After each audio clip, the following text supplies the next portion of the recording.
Hello दोस्तों, कैसे हैं आप। दोस्तों एक बार फिर हम आपके समक्ष हाजिर हैं जी की एक नई वीडियो के साथ।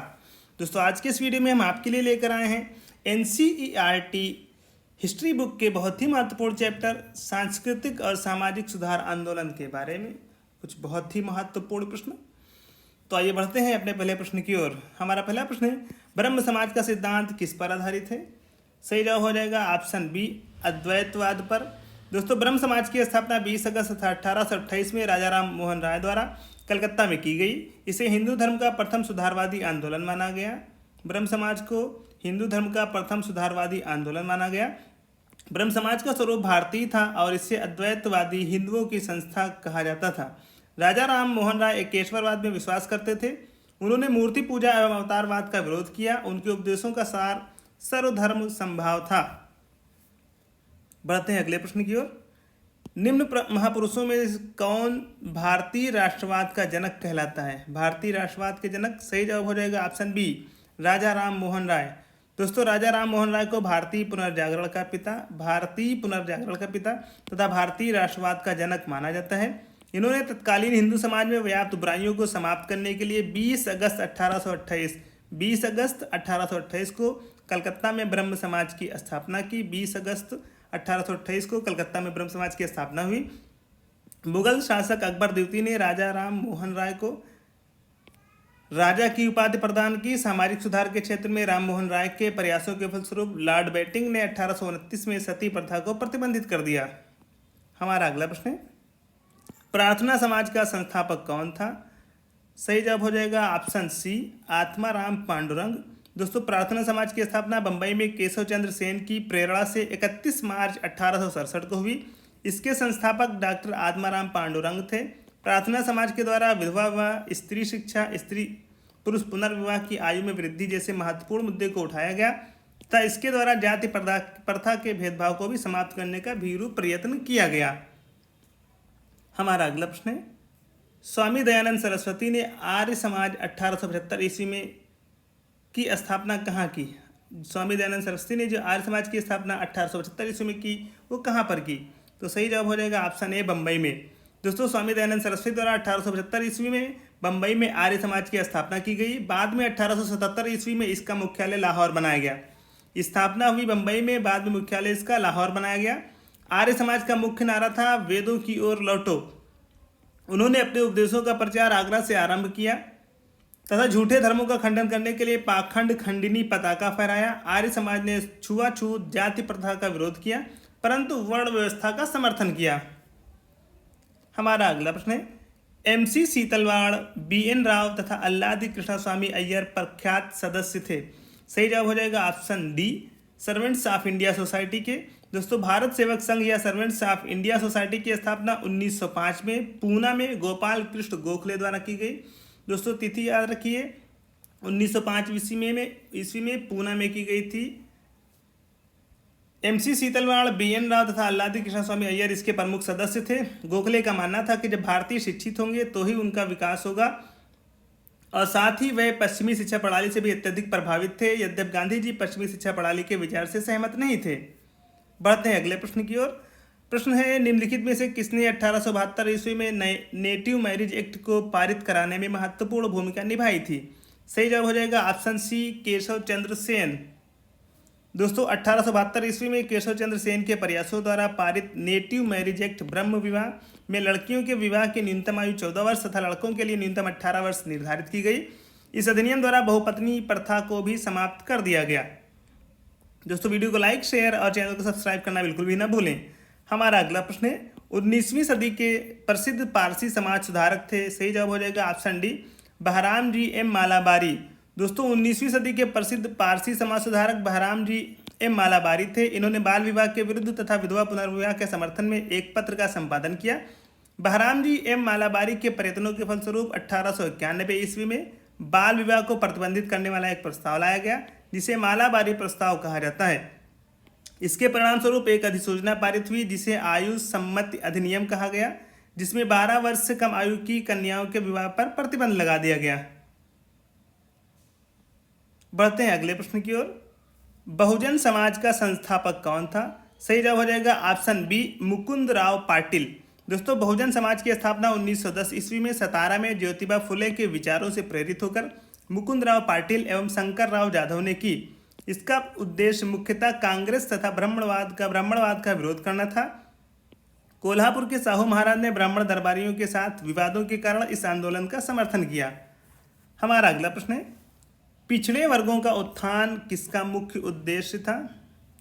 पिछड़े वर्गों का उत्थान किसका मुख्य उद्देश्य था? सही जवाब हो जाएगा ऑप्शन बी, सत्यशोधक समाज।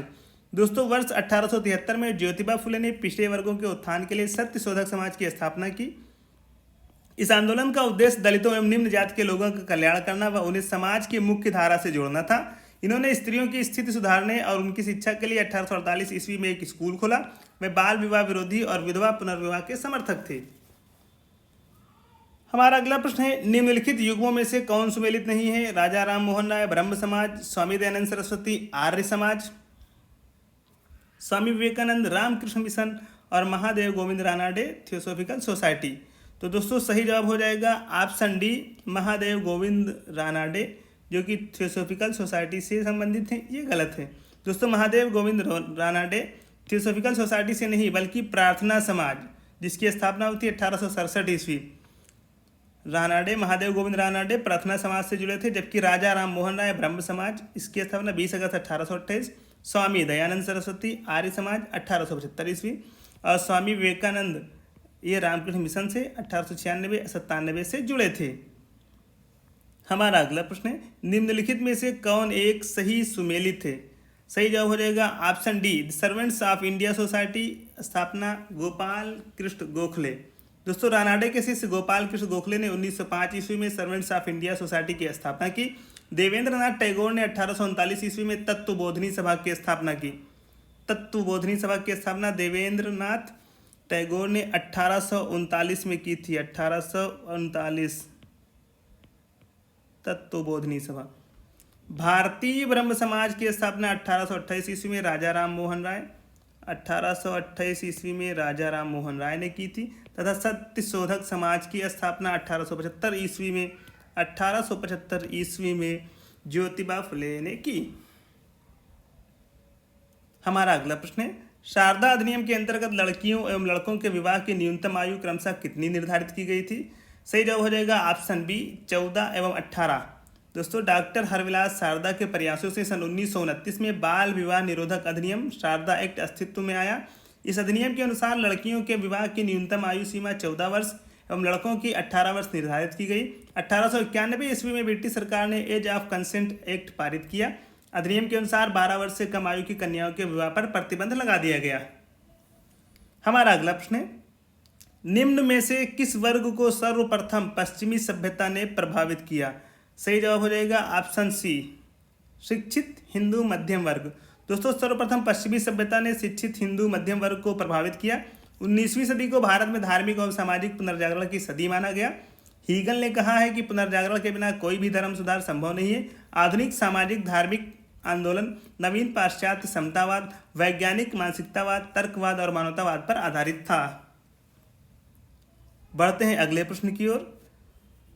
प्रश्न है, किसने कहा कि यदि भगवान अस्पृश्यता को सहन करते हैं तो मैं उन्हें कभी भगवान नहीं मानूंगा? सही जवाब हो जाएगा ऑप्शन बी, बाल गंगाधर तिलक। दोस्तों वीडियो को लाइक, शेयर और चैनल को सब्सक्राइब करना बिल्कुल भी ना भूलें।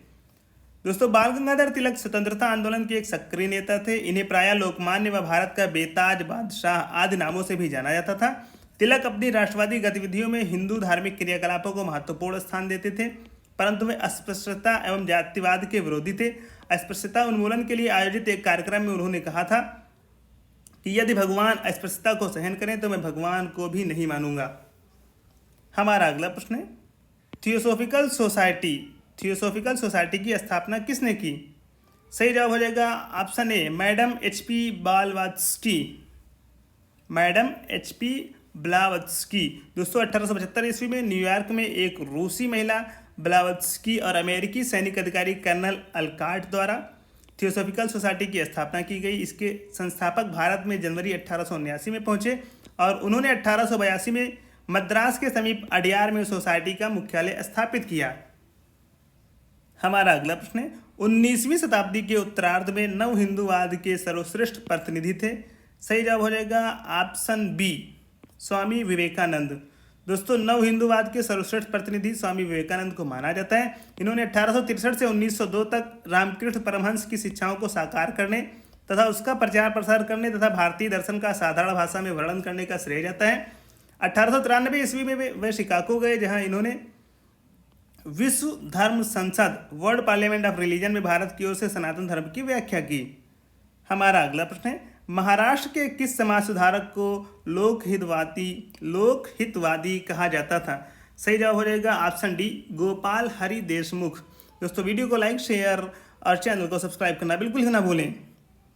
दोस्तों महाराष्ट्र के समाज सुधारक गोपाल हरि देशमुख 1823 से 1892 ईस्वी पेशे से न्यायाधीश थे, जो 1880 ईस्वी में गवर्नर जनरल की परिषद के सदस्य भी रहे। गोपाल हरि देशमुख राष्ट्रीय आत्मनिर्भरता के प्रतीक के रूप में हस्त निर्मित खादी वस्त्र पहनकर 1876 ईस्वी में दिल्ली दरबार में उपस्थित हुए थे। ये ज्ञान प्रकाश, इंदु प्रकाश, लोकहितवादी के नाम से प्रसिद्ध थे। गोपाल हरि देशमुख के और उपनाम है ज्ञान प्रकाश, इंदु प्रकाश और लोकहितवादी। हमारा अगला प्रश्न है, कलकत्ता के सुप्रसिद्ध प्रेसिडेंसी कॉलेज पूर्व हिंदू कॉलेज की स्थापना किसने की थी? सही जवाब हो जाएगा ऑप्शन बी राजा राम मोहन राय। दोस्तों 1817 ईस्वी कलकत्ता के सुप्रसिद्ध प्रेसिडेंसी कॉलेज हिंदू कॉलेज की स्थापना राजा राम मोहन राय ने डेविड हेयर की सहायता से की। पाश्चात्य पद्धति पर आधारित उच्च शिक्षा देने वाला यह प्रथम कॉलेज, जो कि मानवतावाद, तर्कवाद, समतावाद पर आधारित था। 1854 ईस्वी में यह कॉलेज प्रेसिडेंसी महाविद्यालय बना। हमारा अगला प्रश्न है, रामकृष्ण मिशन की स्थापना किसने की थी? सही जवाब हो जाएगा ऑप्शन बी स्वामी विवेकानंद।